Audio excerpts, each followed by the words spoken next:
예, 안녕하세요. 세뇌탈출입니다. 문재인이 많이 컸습니다. 문재인이 움직이면 미국이 중국을 팹니다. 아마 제가 생각하기에는 미국이 문재인을 중국과 아주 특별한 관계에 있는 그러한 정치 집단으로 보고 있는 것 같습니다. 한번 내막을 살펴보죠. 복기에 보면 작년 9월 18일 날 문재인이 평양을 갔습니다. 그날 새벽에 미국은 중국에 대해서 2천억 달러 상품에 대해 10% 관세 폭탄을 던졌습니다. 문재인의 평양 방문을 열렬히 축하한 겁니다. 저기 보면 이제 김정은이랑 같이 가는데 문재인 대통령을 열렬히 환영합니다라고 평양에 써 있죠. 마찬가지로 트럼프는 문재인 대통령의 평양 방문을 열렬히 축하드립니다라고 해서 관세 폭탄을 퍽 던졌습니다. 굉장히 공교로운 날이죠. 사실은 그 이전에 그 싱가포르 회담 때도 똑같아요. 싱가포르 회담이 그게 6월로 잡혔는데 5월부터 시작해서 6월 그 한 달 반 사이에 중국과 무역 전쟁을 시작했습니다. 즉 다시 말해서 싱가포르로 북한을 불러내놓고 김정은을 불러내서 김정은과 중국 사이에 쐐기를 딱 받고 김정은한테 너 까불지 마라고 메시지를 확실히 준 다음에 그것과 맞춰서 미중 전쟁을 시작한 거죠. 본격화시킨 거죠. 예, 그리고 나서 9월 18일에는 바로 목을 조여버린 거예요. 문재인이 이제 그 저거 방문으로 싱가포르 그 미북 정상회담으로 이제 뭐 한반도 운전자로 이제 힘 받았다 하면서 이제 까불면서 평양을 딱 가니까 당일날 새벽에 그냥 중국 관세 2천억 달러를 바로 던져버린 겁니다. 자, 그것뿐 아닙니다. 그 다음에는 더 황당합니다. 하노이가 올해 이제 2월 말에 있었죠. 올해 2월 말에 있었는데 하노이는 완전히 뒤집기란 말이에요. 그동안은 이제 평양 보고 오냐 해가면서 너 중국군이라서 나와. 너 중국군이라서 나와. 그렇게 해서 평양과 중국 사이에 쐐기 딱 박아놓고 중국 목조르기를 했단 말이죠. 한 10개월 정도. 중국이 힘이 좀 빠져가니까 하노이에서 뒤집어 버렸죠. 완전히 판을 깨버렸다고요. 트럼프가.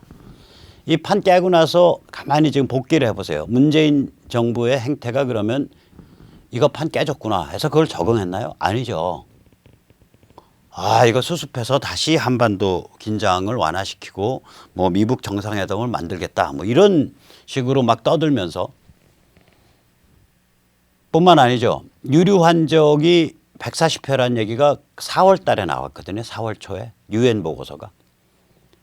대표적인 배가 이제 루니스죠. 저거 소유한 회사가 요번에 그 부산에서 북한으로 가는 방탄 벤츠도 보낸 회사죠. 그러면 유류 환적 140회인데 여기에 뭐 루니스뿐만 아니라 한국 배가 줄줄이 연결됐다는 거 아니에요? 그것에 대해서 공안 차원에서 이적행위 혹은 간첩 차원에서 조사하고 형사처벌 진행되고 있는 거 저희 들은 적 없죠. 즉 유류 환적에 대해서 모르쇠로 일관을 한 겁니다. 그다음에 4월 11일 날에는 한미 정상회담 가서 한미 정상회담 어렵게 졸라가지고 만들었으면 미리 조율을 해야 될 거 아니에요.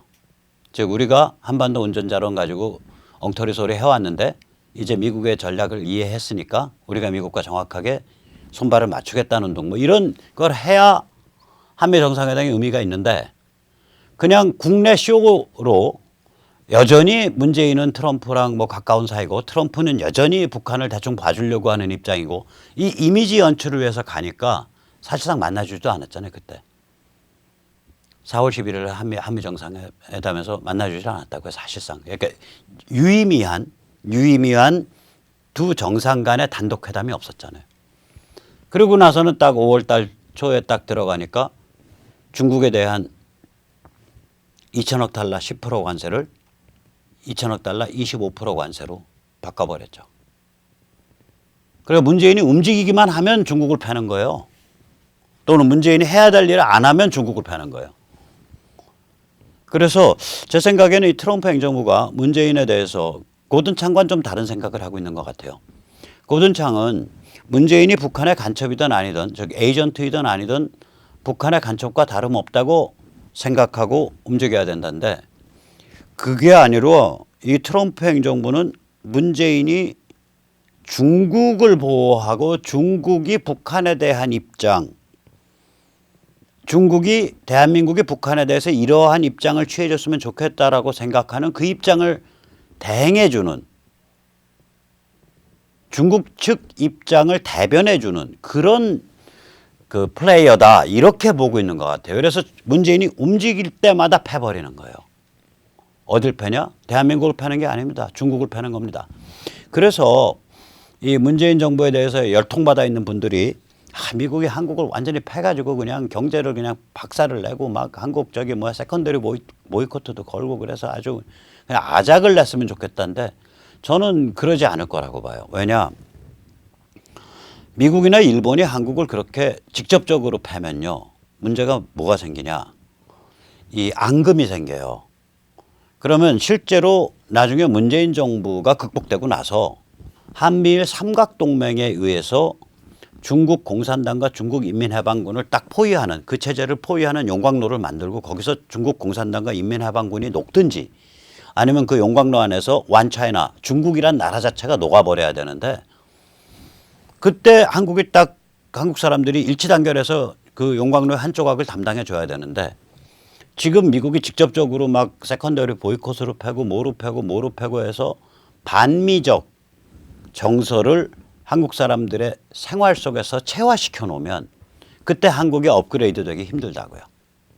그래서 문재인이나 한국에 대해서 문재인을 팰 때 정확히 말하면 한국 경제를 패는 게 아니라 중국을 패버리는 거예요. 다시 말하자면 미국이 대한민국의 국내 정치가 중국 국내 사정의 부분 집합이라고 파악하고 있다고 봅니다. 트럼프 진영에서 북미 관계, 미북 관계가 미중 관계의 부분 집합이다라고 얘기를 하거든요. 그러니까 스티브 배넌 같은 사람들이 subset, 즉 미중 관계가 풀리냐 안 풀리냐 어떻게 진행되냐에 따라서 북한의 운명이 정해진다. 그런데 그 정도를 더 넘어서서 트럼프 행정부는 중국의 사정, 중국의 국내 사정이 결국 한국도 영향을 미친다 이렇게 보는 것 같아요. 그래서 문재인을 패고 싶으면 중국을 패버리는 거예요. 더 패는 거죠. 그러니까 이거는 해석하기에 따라서는 그러니까 어떻게 해석이 되는 거냐면 중국에 대해서 이런 메시지를 던지는 거다. 이게 사실인지 아닌지 몰라도 너희 문재인 움직여가지고 한미일 삼각동맹 깨고 북한에 대한 경제 봉쇄 뚫으려고 지금 개지랄하는 거 아는데 너희 그래봐야 소용없어. 문재인이 만약에 너희 오다대로 움직이는 듯하게 해석되는 움직임을 한다면 우리는 문재인 쪽을 패는 게 아니라 너희를 다이렉트로 패. 다시 말해, 야, 그거 9월 18일 날 저기 방북하는 거, 그거 너희 뒤에서 작용한 거 아니야? 오케이. 문재인 도로는 잘 갔다 와, 잘 갔다 와. 이렇게 공식적으로 얘기해놓고 너희 패, 막 퍽. 문재인이 지금 하노이 뒤집기 개무시하고서 계속해서 뭐 한반도 운전자론 비슷한 얘기 계속하고 있고 유류 환적 140회가 유엔에서 밝혀졌는데 모르쇠를 하고 있고 한미 정상회담을 했는데 헛소리만 하고 생가서 아예 단독회담 자체를 우리가 받아들여 주질 않았고 오케이. 근데 이 배후에 다 넣어 있는 거 아니야? 퍽. 문재인이 움직이기만 하면 중국을 퍽 하고 패는 거예요. 그래서 제가 이 문재인 대통령께 참 감사드립니다. 계속 그렇게 움직여 주십시오. 그럼 미국은 계속해서 사실인지 아닌지 몰라도 문재인의 움직임은 중국의 뒤에서 그 조종끈을 당기고 있다. 중국이. 그러니까 문재인 움직임이 마음에 안 들면 문재인하고 시비 일으킬 일이 아니라 중국을 패면 된다. 문재인은 중국 공산당 인민해방군의 부분집합이다. 이렇게 파악하고 있는 거 아닌가. 사실이든 아니든 그런 생각이 됩니다. 자, 여기서 똑같죠. 반일 히스테리 세뇌 공작을 이제 했잖아요. 여기 이제 문재인 대통령 우리는 다시 일본에 지지 않을 것 뭐 이런 얘기를 막 풀어왔단 말이에요. 그러면 이런 반일 히스테리 세뇌 공작을 펼치면 이거는 미국 입장에서 뭘로 보이는 거냐? 한미일 동맹 파괴 의도로 보이는 거거든요. 한미일 동맹은 아까도 말씀드렸지만 한국이 앞으로 문재인 586 정권을 극복하고 나서 한미일 동맹은 중국 공산당과 중국 해방군을 녹여버리는 용광로고, 그때 제대로 안 녹으면 중국 자체, 완차이나가 자체가 녹아서 여러 개 나라로 쪼개지는 그런 무시무시한 용광로로 이제 작동을 해야 되는데, 이 그림을 감히 반일 히스테리를 일으켜서 깰라 그래? 오케이, 너 진짜 마음에 안 드는데 우리 너희랑 시비하기 싫어. 그 대신에 우리가 믿기에 문재인 586 너희를 뒤에서 움직이고 있는 중국을 팰게. 그래, 너희는 너희대로 놀아봐 하고서 퍽 하고 그냥 중국에 추가 3천억 달러를 10%를 때렸죠. 이제 그러면 5,500억 달러 된 거죠. 그래서 2,500억 달러는 25%고 이번에 추가된 거는 10%고요. 그래 놓고 중국을 환율 조작국으로 지정해 버렸죠. 8월 초에. 한 10일 전에. 그래서 문재인이 뭐 이렇게 좀 한미일 동맹 깨려고 움직이고 뭐 미국 어깃장 놓으려고 움직이면 문재인이랑 직접적인 마찰을 안 하는 거예요. 미국은. 왜냐?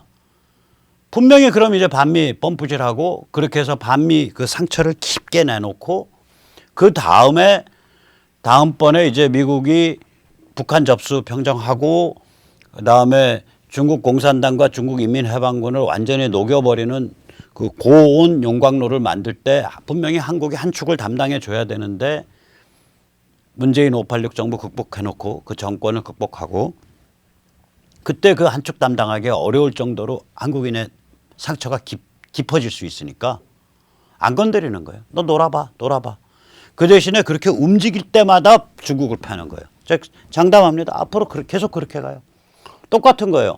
김정은이가 미사일을 쏘고 단거리 미사일을 쏘고 뭐 꽃을 흔들면서 날 좀 보소 깨춤을 춰도 그래 너 춤 잘 춘다 놀아봐 나한테 아주 사랑스러운 편지를 보냈구나 고마워 그래 우리 때가 되면 만나자 이렇게 해놓고서 진짜 패는 건 중국을 패버리잖아요. 똑같은 방식을 한국에 대해서도 적용하는 거예요. 그러니까 중국은 지금 덜 얻어맞으려면 빨리 한반도를 손절매해야 돼요. 북한 손절매해야 되고 한국에 대한 정치 공작 손절매해야 되고. 그게 중국이 사는 길이에요. 그런데 그걸 시진핑 중국 공산당 중국 인민해방군이 그 일을 안 합니다. 그래서 용광로 속으로 점점 더 뜨거운 용광로 속으로 기어들어가고 있는 거예요 지금. 자기 권력이 걸려 있으니까 그렇게 방향선회를 못하는 거죠. 자, 이런 일이 펼쳐지고 있는데 이 조중동과 야당은 계속해서 배신을 때리고 있죠. 요새 조선일보 요새도 여전하잖아요. 틈만 나면 트럼프 까기 아니에요.